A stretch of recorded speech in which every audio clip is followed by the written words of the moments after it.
வேந்தரின் உச்சிவேளை பகல் செய்திகளுக்காக வர்ணியா. பிரீதா, முதலில் தலைப்புச் செய்திகள்.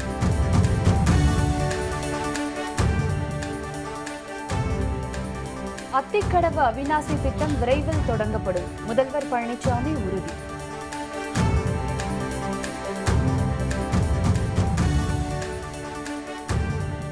மக்களவை தேர்தலில் அதிமுக தலைமையில் கூட்டணி, துணை முதல்வர் ஓ பன்னீர்செல்வம் திட்டவட்டம்.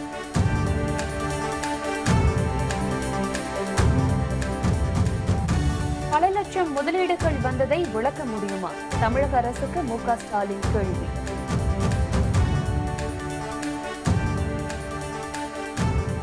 தமிழகத்தின் வருவாய்க்கு மாற்று ஏற்பாடுகளில் கவனம் செலுத்தவும் உயர்நீதிமன்ற மதுரை கிளை அறிவுறுத்தல். விவசாயிகளுக்கு அரணாக தமிழக அரசு செயல்படுவதாக முதலமைச்சர் பழனிசாமி தெரிவித்துள்ளார். உழவர் பெருந்தலைவர் என போற்றப்படும் மறைந்த நாராயணசுவாமி நாயுடுவிற்கு 1,50,00,000 ரூபாய் செலவில் மணிமண்டபம் கட்டப்படும் என தமிழக அரசு அறிவித்தது. இதன்படி கோவை மாவட்டம் அன்னூர் அடுத்த வையம்பாளையத்தில் அமைக்கப்பட்டுள்ள நாராயணசுவாமி நாயுடு மணிமண்டபத்தை முதலமைச்சர் பழனிசாமி இன்று திறந்து வைத்தார். பின்னர் நாராயணசுவாமி நாயுடுவின் உருவ சிலைக்கு மாலை அணிவித்து மரியாதை செய்தார். இந்த விழாவில் அமைச்சர்கள் SP வேலுமணி, கடம்பூர் ராஜு ஆகியோர் கலந்து கொண்டனர்.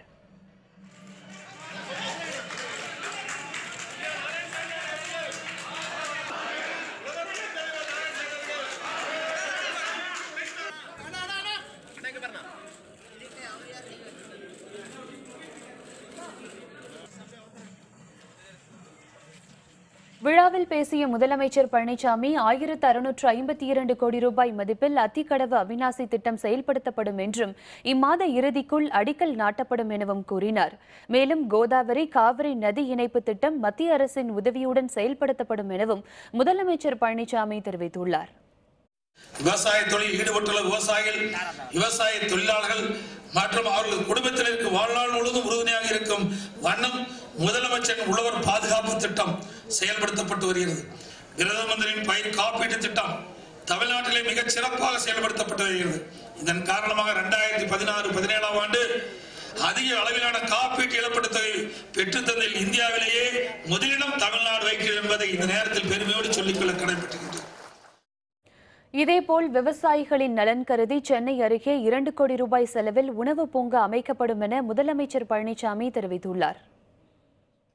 2ஆம் பசுமை புரட்சி ஏற்படுத்தும் விதமாக கடந்த 7 ஆண்டுகளில் 5 முறை உணவு தானிய உற்பத்தியில் 100 லட்சம் மெட்ரிக் டன் கடந்து சாதனை புரித்து இந்திய அரசின் உயர் விருதான கிறிஸ் கர்மான் விருது உட்பட பல்வேறு விருதுகளை பெற்ற மாநிலம் தமிழ்நாடு என்பதை பெருமிதத்துடன் குறிப்பிட விரும்புகின்றேன்.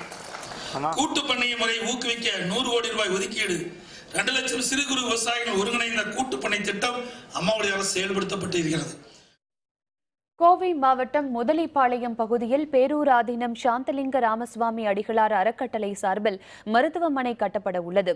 இதற்கான விழாவில் கலந்து கொண்ட முதல்வர் பழனிசாமி சாந்தலிங்கர் மருத்துவமனைக்கு அடிக்கல் நாட்டி பேசினார்.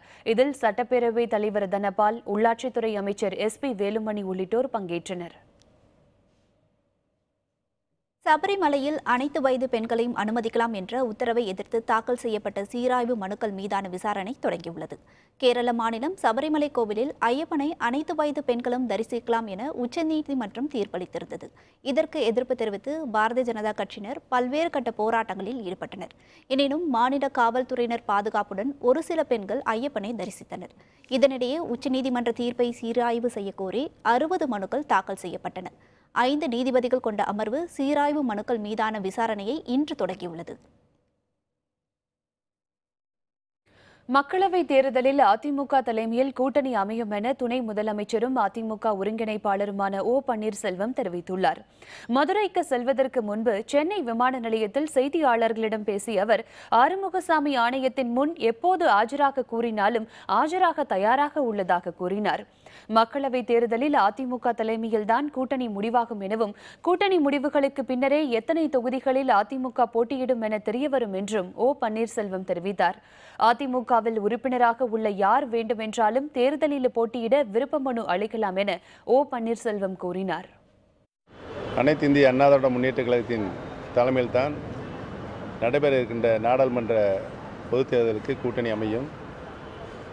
தேசிய கட்சிகளும் மாநில கட்சிகளும் குறித்து கூட்டணி குறித்து அவருடன் பேசிக்கொண்டிருக்கிறோம். கூடிய விரைவில் ஒரு நல்ல முடிவு எட்டப்படும். அனைத்து இந்திய அண்ணா திராவிட முன்னேற்றக் கழகத்தில் இருக்கின்ற அடிப்படை உறுப்பினர்கள் அனைவருக்கும் தேர்தலில் போட்டியிடுவதற்கு உரிமை இருக்கிறது. அந்த வகையில் என்னுடைய மகனும் தேர்தலில் போட்டியிடுவதற்கு விருப்பம் தெரிவித்து மனு அளித்திருக்கிறார். ஓ பன்னீர்செல்வம் உள்ளிட்ட 11 எம்எல்ஏக்கள் தொடர்பான வழக்கில் உச்சநீதிமன்ற தீர்ப்பு வரும்போது தமிழக சட்டப்பேரவைக்கு தேர்தல் வரும் என திமுக தலைவர் ஸ்டாலின் தெரிவித்துள்ளார். சென்னை தேனாம்பேட்டையில் நடைபெற்ற திமுக பிரமுகரின் இல்ல திருமண விழாவில் ஸ்டாலின் பங்கேற்றார். பின்னர் செய்தியாளர்களிடம் பேசிய அவர், அந்நிய முதலீடு குறைந்துள்ளதாக மத்திய அரசு தெரிவித்துள்ள நிலையில் தமிழகத்திற்கு பல லட்சம் கோடி ரூபாய் முதலீடு எப்படி வந்தது என கேள்வி எழுப்பினார். இரண்டாவது உலக முதலீட்டாளர் மாநாடு வந்திருக்கிறது. எவ்வளவு முதலீடு வந்திருக்கிறது என்று சொன்னால் அவர்கள் கணக்கு சொல்கிறார். ஏற்கனவே 2.42 லட்சம் கோடி, இப்போது 3 லட்சம் கோடி அளவுக்கு வந்திருக்கிறது என்று சொல்லுகிறார்கள். ஆனால் நேற்றைய தினம் மத்திய அரசு ஒரு அறிவிப்பு வெளியிட்டிருக்கிறது. அந்நிய முதலீடு 21% குறைந்து போயிருக்கிறது என்று ஒரு அபாயகரமான ஒரு செய்தி வெளியிட்டிருக்கிறது சொன்னால் இதிலிருந்து நீங்கள் தெரிந்து கொள்ளலாம். ஆக ஒரு நாடகத்தை வெறும் அறிவிப்போடு செய்து கொண்டிருக்கிறார்கள் தவிர மக்களை பற்றி சிந்தித்தும் கவலைப்படாத நிலையிலே தான் இந்த அரசு இருந்து கொண்டிருக்கிறது. வருவாய்க்காக டாஸ்மாக் மதுக்கடைகளை நம்பாமல் மாற்று ஏற்பாடுகளில் கவனம் செலுத்த வேண்டும் என தமிழக அரசுக்கு சென்னை உயர்நீதிமன்ற மதுரை கிளை அறிவுரை வழங்கியுள்ளது. மதுக்கடைகள் செயல்படும் நேரத்தை 6 மணி நேரமாக குறைக்க வேண்டும் என திருச்செந்தூரை சேர்ந்த ராம்குமார் ஆதித்தன் என்பவர் சென்னை உயர்நீதிமன்ற மதுரை கிளையில் வழக்கு தொடர்ந்தார். இந்த மனு மீதான விசாரணையில் மதுக்கடைகளில் கண்காணிப்பு கேமராக்கள் ஏன் பொருத்தப்படவில்லை என நீதிபதி கிருபாகரன் கேள்வி எழுப்பினார். 24 மணி நேரமும் மது கிடைக்கும் சூழலில் நேரத்தை குறைப்பதால் என்ன பயன் என்றும் அவர் கூறினார். மதுவால் ஒரு தலைமுறையே அழிந்துவிட்டதாக கூறிய நீதிபதி கிருபாகரன் இனிவரும் தலைமுறையாவது காப்பாற்றப்பட வேண்டும் என தெரிவித்தார். மேலும் மனுதாரரின் கேள்விக்கு பதிலளிக்க தமிழக அரசுக்கு உயர்நீதிமன்றம் உத்தரவிட்டுள்ளது. மகாத்மா காந்தியின் நினைவு நாளில் அவரது உருவப்படத்தை பொம்மை துப்பாக்கியால் சுட்டு அவமரியாதை செய்த வழக்கில் இந்து மகாசபையின் தேசிய செயலர் பூஜா சகுன் பாண்டே கைது செய்யப்பட்டுள்ளார். மகாத்மா காந்தி நினைவு நாளான ஜனவரி 30ஆம் தேதி உத்தரப்பிரதேச மாநிலம் அலிகார் பகுதியில் காந்தியை அவமதிக்கும் வகையில் அவரது படத்தை பூஜா சகுன் பாண்டே பொம்மை துப்பாக்கியால் சுட்டார். இதனையடுத்து காந்தியை சுட்ட நாதுராம் கோட்சே படத்திற்கு மாலை அணிவித்து கொண்டாடப்பட்டது. இந்த வீடியோ வெளியான நிலையில் காங்கிரஸ் உள்ளிட்ட பல்வேறு கட்சிகள் எதிர்ப்பு தெரிவித்து போராட்டத்தில் ஈடுபட்டனர். இது தொடர்பாக 5 பிரிவுகளின் கீழ் வழக்கு பதிவு செய்த காவல்துறையினர் பூஜா சகுன் பாண்டே மற்றும் அவரது கணவர் அசோக் பாண்டே ஆகியோரை கைது செய்தனர். பிரெஞ்சு கயானாவிலிருந்து இஸ்ரோவின் GSAT-31 செயற்கைக்கோள் வெற்றிகரமாக இன்று விண்ணில் ஏவப்பட்டது. இந்தியாவில் தகவல் தொடர்பு சேவையை மேம்படுத்தும் வகையில் இஸ்ரோவின் GSAT-31 செயற்கைக்கோள் தயாரிக்கப்பட்டது. இன்று அதிகாலை 2:31 மணி அளவில் தென் அமெரிக்காவின் பிரெஞ்சு கயானாவில் உள்ள கோரூவ் ஏவுதளத்திலிருந்து ஐரோப்பிய ராக்கெட்டான ஏரியன் 5 மூலம் செயற்கைக்கோள் வெற்றிகரமாக விண்ணில் செலுத்தப்பட்டது. 2535 கிலோ எடை கொண்ட GSAT-31 செயற்கைக்கோள் மூலம் விசாட் நெட்வொர்க், டெலிவிஷன் இணைப்பு, டிஜிட்டல் செய்தி சேகரிப்பு, DTH டெலிவிஷன் சேவை, செல்போன் சேவைகளை மேம்பட்ட வகையில் வழங்க வழிவகை ஏற்படும்.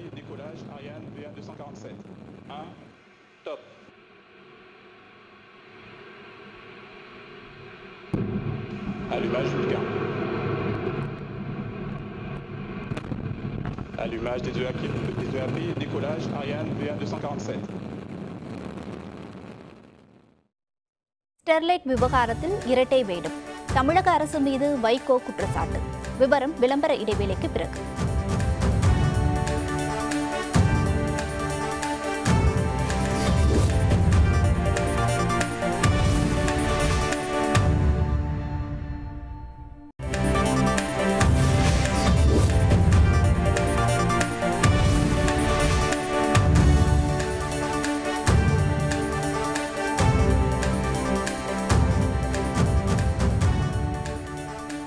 செய்திகள் தொடர்கின்றன.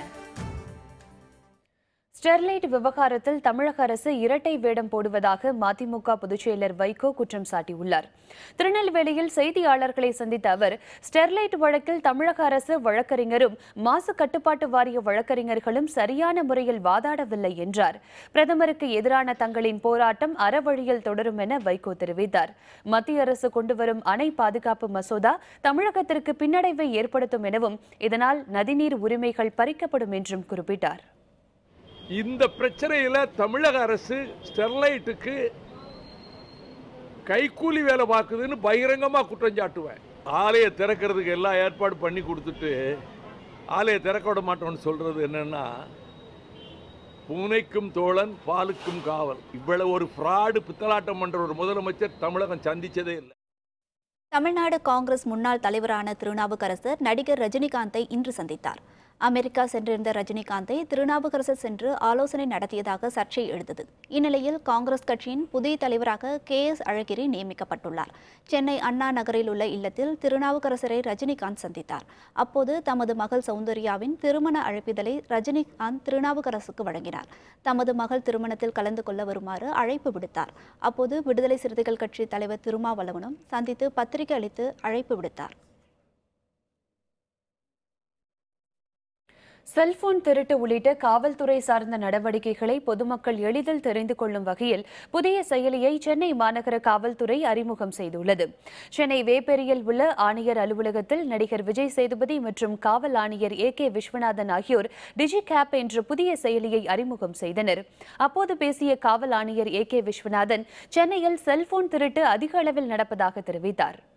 இந்த டிஜிகாப் ஆப் எதனால் வந்தது அப்படின்னா, நம்ம தினம் தினம் நடக்கிற குற்றங்களில் பெருமளவில் இருக்கிற குற்றம், பொதுமக்களுக்கு ஒரு பய உணர்வை கொடுக்குற குற்றம் மொபைல் ஃபோன் அதை பறிச்சிட்டு போகிற குற்றங்கள் தான் தினம் தினம் ஒரு பயத்தை கொடுக்குற குற்றமாக இருக்குது. இந்த திருட்டை கண்டுபிடிப்பதற்கும் குறைப்பதற்கும் ஒரு டெக்னாலஜி சொல்யூஷன் எப்படி கொண்டு வரலாம் அப்படிங்கிறத நாங்கள் யோசிச்சுட்டு இருக்கும்போது தான் அவர் நண்பர் பாலா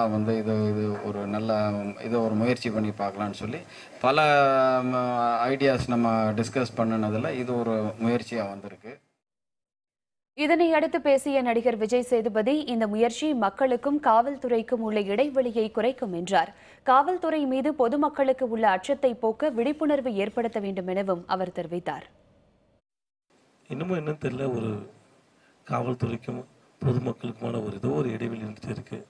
எப்படி பொதுமக்கள் மத்தியில் காவல்துறை குற்றத்தை பற்றியும் பாதுகாப்பை பற்றியும் இப்போ இந்த மூன்றாவது கண் பற்றியும் விழிப்புணர்வை ஏற்படுத்துகிறாங்கிற ஒரு நிகழ்வு நடத்தப்படுது.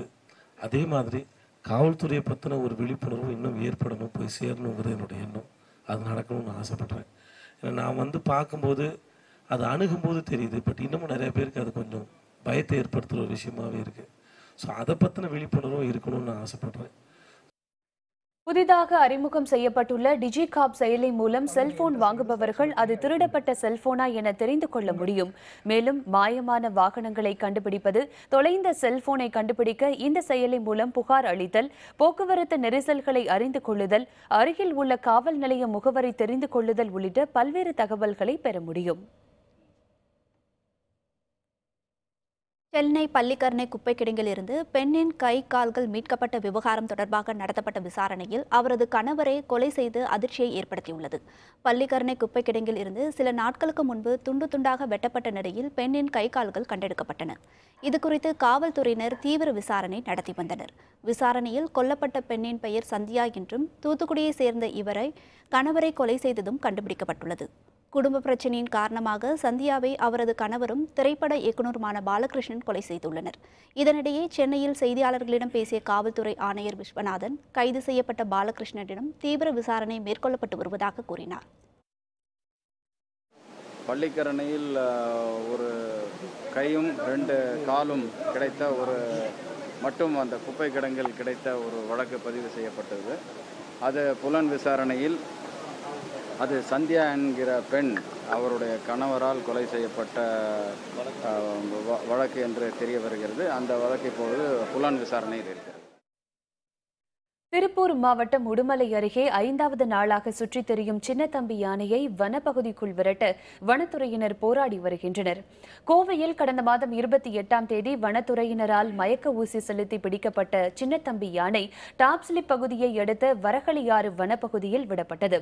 ஆனால் அங்கிருந்து தனது வாழ்விடத்தை தேடி புறப்பட்ட சின்னத்தம்பி உடுமலையை அடுத்த அமராவதி சர்க்கரை ஆலையின் அருகே வலம் வருகிறது. சின்னத்தம்பி யானையை வனப்பகுதிக்குள் விரட்ட 5வது நாளாக வனத்துறையினர் முயற்சித்து வருகின்றனர்.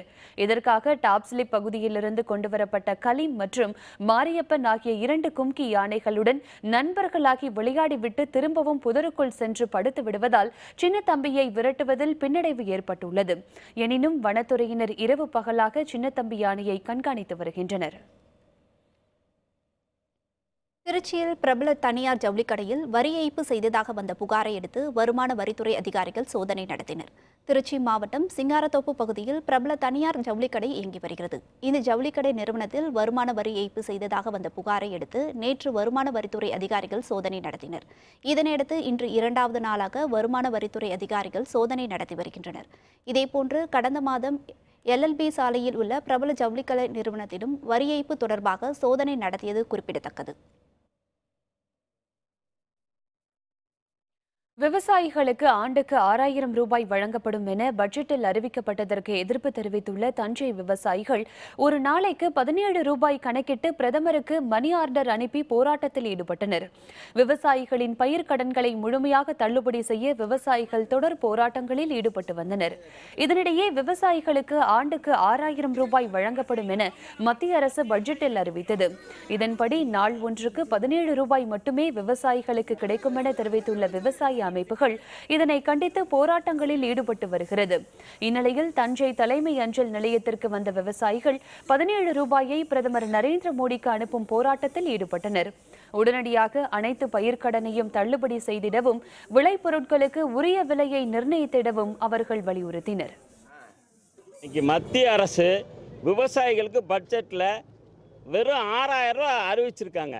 நாங்கள் 2014 வறட்சியிலையும் புயல்லையும் பாதிக்கப்பட்டிருக்கோம். இந்த நிலையில் எங்கள் விவசாய கடனை அனைத்தையும் தள்ளுபடி செய்ய சொன்னோம்னா 5 வருஷமாக போராடிக்கிட்டு இருக்கோம். இந்த சூழ்நிலையில் எங்களுக்கு விவசாயிகளுக்கு சிறு குறு விவசாயிகளுக்கு 6000 ரூபா வழங்குறாங்க. ஒரு விவசாயிகளுக்கு 17 ரூபா தான் வருது. டீ குடிக்க கூட பத்தாது. அரசு பள்ளிகளில் LKG மற்றும் UKG வகுப்புகள் தொடங்கப்பட்டுள்ளது மிகுந்த மகிழ்ச்சி அளிப்பதாக பெற்றோர்கள் தெரிவித்துள்ளனர். தமிழகம் முழுவதும் உள்ள அரசு நடுநிலை பள்ளிகளில் LKG மற்றும் UKG வகுப்புகள் தொடங்கப்பட்டு மாணவர் சேர்க்கை நடைபெற்று வருகிறது.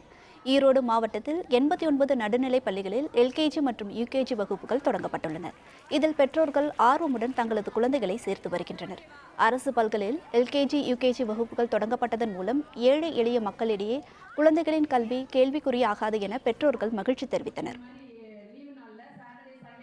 SKC ரோட்டில் இருக்கிற ஸ்கூல் அந்த கவர்மெண்ட் ஸ்கூலில் சார் வந்து நம்ம பையன் வந்து படிக்கிறாப்புல. அதனால் LKG UKG வந்து நல்லபடியாக பண்ணித்தர்றாங்க. இதே வேறு தனியார் ஸ்கூலில் வந்து நம்ம பையனுக்கு கொண்டு இப்போ சேர்த்தனோம்னா அவங்க ஸ்கூல் ஃபீஸ் அவ்வளோ கொடு இவ்வளோ கொடுன்னு சொல்லி நிறையா இது பண்ணுறாங்க. அதெல்லாம் பார்த்திங்கன்னா ரொம்ப இப்போ சிரமமாக இருக்குது.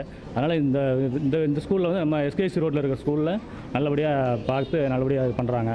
இது எங்களுக்கு வந்து மனசு ரொம்ப சந்தோஷமாக இருக்குது. இப்போ வந்து அரசாங்கத்தில் வந்து கவர்மெண்ட்லேயும் வந்து LKG UKG ஸ்டார்ட் பண்ணியிருக்காங்க. அது பார்த்திங்கன்னா ஈரோடு மாவட்டத்தில் 89 சென்டர் வந்து அனுமதிச்சிருக்காங்க.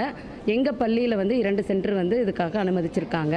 பார்த்திங்கன்னா அந்த LKG UKG அரசு பள்ளியிலன்னு சொன்னோடனேவே அது மக்கள்கிட்ட வந்து ஒரு அமோக வரவேற்பு இருக்குது. எல்லாருமே வந்து என் பொண்ணை சேர்த்துக்கிங்க என் பையனை சேர்த்துக்கிங்கன்னு சொல்லிட்டு அட்வான்ஸ் புக்கிங் மாதிரி பண்ணிகிட்ருக்காங்க.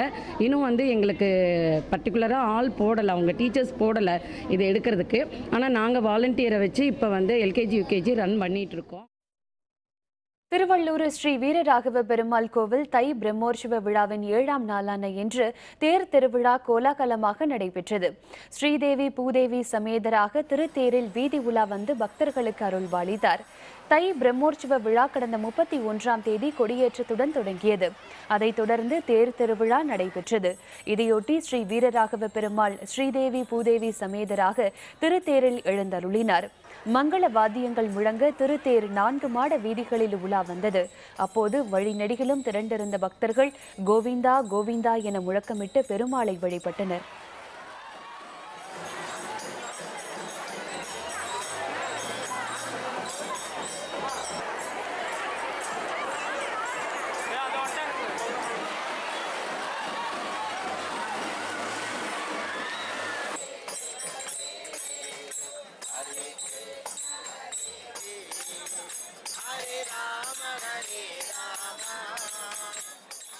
திருவள்ளூர் வைத்திய வீரராக கோவிலில் ஆண்டுக்கு 2 முறை பிரம்மோற்சவம் நடைபெறும்.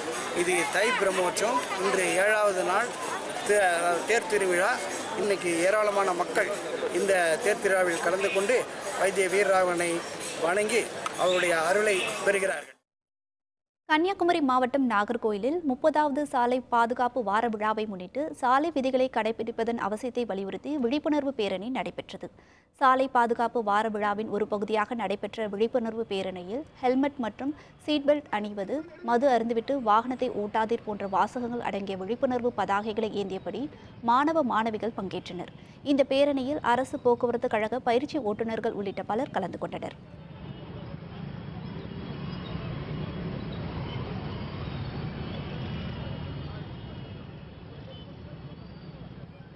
இதேபோல் மதுரை கோரிப்பாளையம் பகுதியில் பொதுமக்களுக்கு விழிப்புணர்வை ஏற்படுத்தும் வகையில் போக்குவரத்து காவல்துறை சார்பில் காவலர்கள் யமதர்மராஜா வேடமிட்டு விழிப்புணர்வை ஏற்படுத்தினர். இந்நிகழ்ச்சியை மாநகர காவல் ஆணையர் டேவிட்சன் தேவாசிர்வாதம் தொடங்கி வைத்தார்.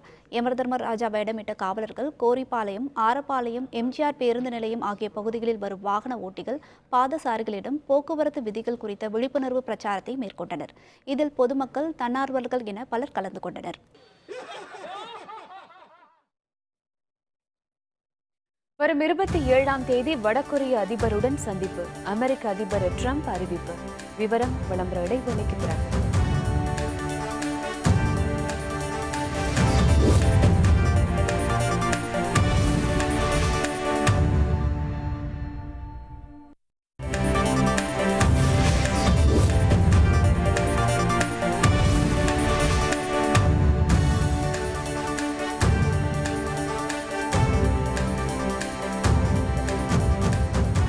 செய்திகள் தொடர்கின்றன. பிரான்ஸ் நாட்டின் பாரிஸ் நகரில் அடுக்குமாடி குடியிருப்பில் ஏற்பட்ட தீ விபத்தில் 7 பேர் உயிரிழந்தனர். மேலும் 30 பேர் படுகாயம் அடைந்துள்ளதாக தெரிவிக்கப்பட்டுள்ளது. பாரிஸ் நகரில் உள்ள 8வது மாடி கட்டிடத்தில் நேற்றிரவு திடீரென தீ விபத்து ஏற்பட்டது. அடுக்குமாடி குடியிருப்பில் பற்றிய தீ காற்றின் வேகத்தால் மலமளவென கட்டிடம் முழுவதும் பரவியது. இதனையடுத்து சம்பவ இடத்திற்கு வந்த தீயணைப்புத் துறையினர் நீண்ட நேரம் போராடி தீயை கட்டுப்படுத்தினர். இந்த விபத்தில் இதுவரை 7 பேர் உயிரிழந்தனர் எனவும் 30 பேர் படுகாயம் அடைந்துள்ளனர் என்றும் தீயணைப்புத் துறையினர் தெரிவித்துள்ளனர்.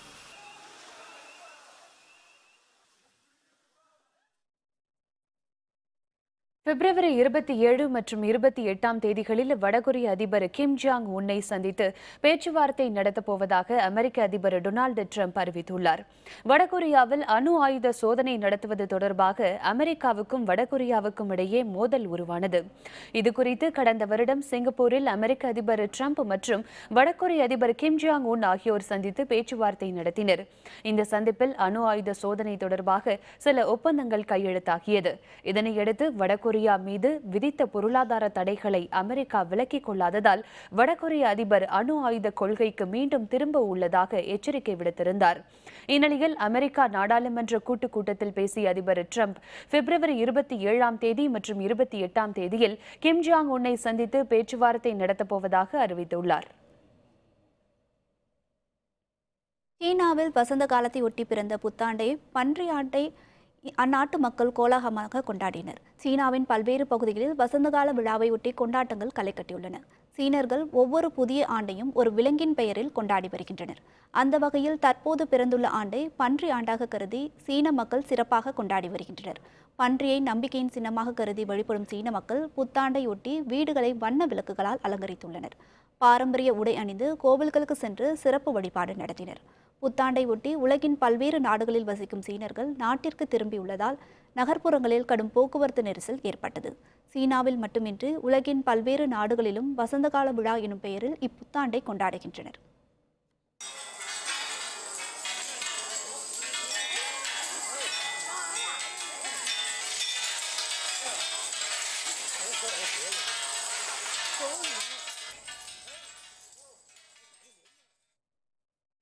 இந்தியாவுக்கு எதிரான முதல் 20 ஓவர் கிரிக்கெட் போட்டியில் நியூசிலாந்து அணி பேட்டிங் செய்து வருகிறது. நியூசிலாந்தில் சுற்றுப்பயணம் மேற்கொண்டுள்ள இந்திய அணி ஒருநாள் கிரிக்கெட் போட்டித் தொடரை 4-1 என்ற கணக்கில் கைப்பற்றியது. இந்நிலையில் 3 போட்டிகள் கொண்ட T20 கிரிக்கெட் போட்டித் தொடர் இன்று தொடங்கியது. வெலிங்டனில் உள்ள வெஸ்ட் பேக் திடலில் நடைபெற்று வரும் இந்த போட்டியில் டாஸ் வென்ற இந்திய அணி பந்துவீச்சை தேர்வு செய்தது. முதலில் களமிறங்கியுள்ள நியூசிலாந்து அணி 18 ஓவர்கள் முடிவில் 5 விக்கெட்டுகள் இழப்புக்கு 190 ரன்கள் எடுத்து விளையாடி வருகிறது. சிறப்பாக விளையாடிய டிம் சைஃபர் 43 பந்துகளில் 84 ரன்கள் எடுத்தார். விருதுநகரில் நடைபெறும் மாவட்ட அளவிலான விளையாட்டுப் போட்டிகளில் மாணவ மாணவிகள் ஆர்வத்துடன் கலந்து கொண்டுள்ளனர். தமிழ்நாடு விளையாட்டு மேம்பாட்டு ஆணையம் சார்பாக முதலமைச்சர் கோப்பைக்கான மாவட்ட அளவிலான விளையாட்டுப் போட்டிகள் நடத்தப்பட்டு வருகின்றன. விருதுநகரில் நடைபெறும் போட்டியை மாவட்ட ஆட்சியர் சிவஞானம் தொடங்கி வைத்தார். 2 நாட்கள் நடைபெறும் போட்டியில் இன்று தடகளம், நீச்சல் மற்றும் பளுதூக்குதல், கைப்பந்து போட்டிகள் நடைபெறுகின்றன. போட்டிகளில் முதல் 3 இடங்கள் பெறும் மாணவ மாணவிகளுக்கு சான்றிதழ் மற்றும் ரொக்கப்பரிசு வழங்கப்படுகிறது. மீண்டும் தலைப்புச் செய்திகள். அத்திக்கடவு அவிநாசி திட்டம் விரைவில் தொடங்கப்படும். முதல்வர் பழனிசாமி உறுதி.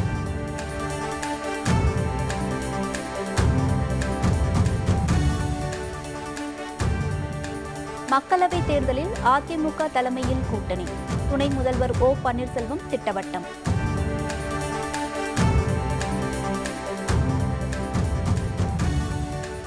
பல லட்சம் முதலீடுகள் வந்ததை விளக்க முடியுமா? தமிழக அரசுக்கு மு.க. ஸ்டாலின் கேள்வி.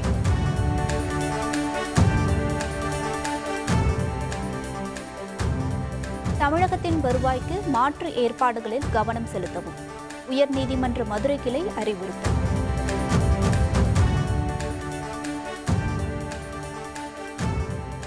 இத்துடன் வேந்தரின் உச்சிவேளை பகல் செய்திகள் நிறைவடைந்தன. வேந்தர் டிவி செயலியை பதிவிறக்கம் செய்து முக்கிய செய்திகளை நேயர்கள் காணலாம். மீண்டும் மாலை 5:55 மணிக்கு வேந்தரின் அந்தி மாலை குறுஞ்செய்திகளில் சந்திப்போம். வணக்கம்.